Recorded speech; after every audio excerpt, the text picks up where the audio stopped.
بسم اللہ الرحمن الرحیم۔ آج کے درس میں انشاءاللہ حال کی قسموں کے متعلق ایسی بات آپ کے سامنے رکھوں گا شاید آپ نے اردو کے اندر کبھی نہیں سنا ہوگا۔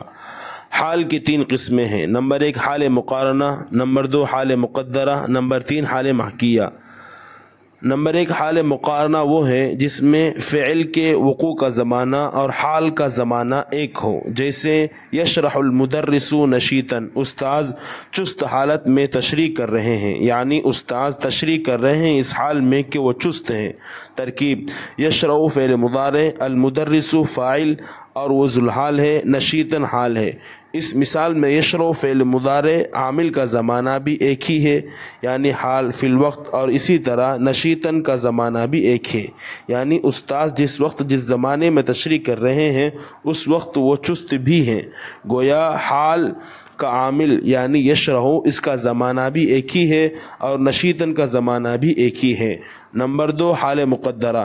حال مقدرہ وہ ہے کہ فعل کے واقع ہونے کا زمانہ اور حال کا زمانہ ایک نہ ہو بلکہ فعل کے زمانے سے متاخر ہو، بعد میں ہو، جیسے اللہ تعالیٰ قرآن میں فرماتے ہیں اعوذ باللہ من الشیطان الرجیم فادخلوها خالدین، سو داخل ہو جاؤ اس میں، یعنی جنت میں سدا رہنے کے لیے، ہمیشہ رہنے کے لیے۔ ترکیب: فا حرف عطف ہے، ادخلوا فعل امر، ضمیر انتم فاعل اور یہ ذوالحال ہے، ہا ضمیر منصوب متصل مفعول بھی ہے، خالدین یہ حال ہے ادخلوا کی ضمیر سے۔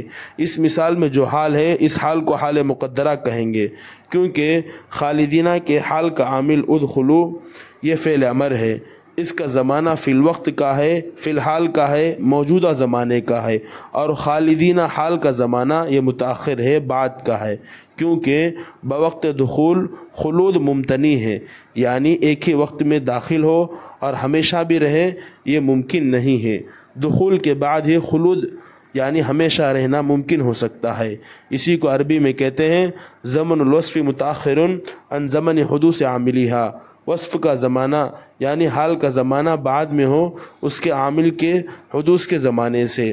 نمبر 3 حال محکیہ وہ ہے جس میں حال کا زمانہ اپنے عامل کے حدوث کے زمانے سے پہلے ہو، جیسے نجحت فی الامتحان مذاکراً، میں نے مذاکرہ کر کے امتحان میں پاس ہوا، یعنی میں امتحان میں کامیاب ہوا پہلے زمانے میں مذاکرہ کر کے۔ ترکیب: نجحت فعل، ضمیر انا فاعل اور یہ ذوالحال ہے، فی الامتحانی جار مجرور متعلق ہوا نجحت فعل کا، مذاکراً یہ حال ہے نجحت کی ضمیر سے۔ اس مثال میں صاف آپ کو نظر آ رہا ہوگا کہ مذاکراً کا جو عامل ہے یعنی نجحت، اس کا زمانہ گزشتہ زمانہ ہے، گزرا ہوا زمانہ ہے، لیکن مذاکراً کا زمانہ اس سے بھی پہلے کا زمانہ ہے، گویا ایک طرح سے یہ حکایت ہے، تو اس قسم کے حال کو حال محکیہ کہتے ہیں۔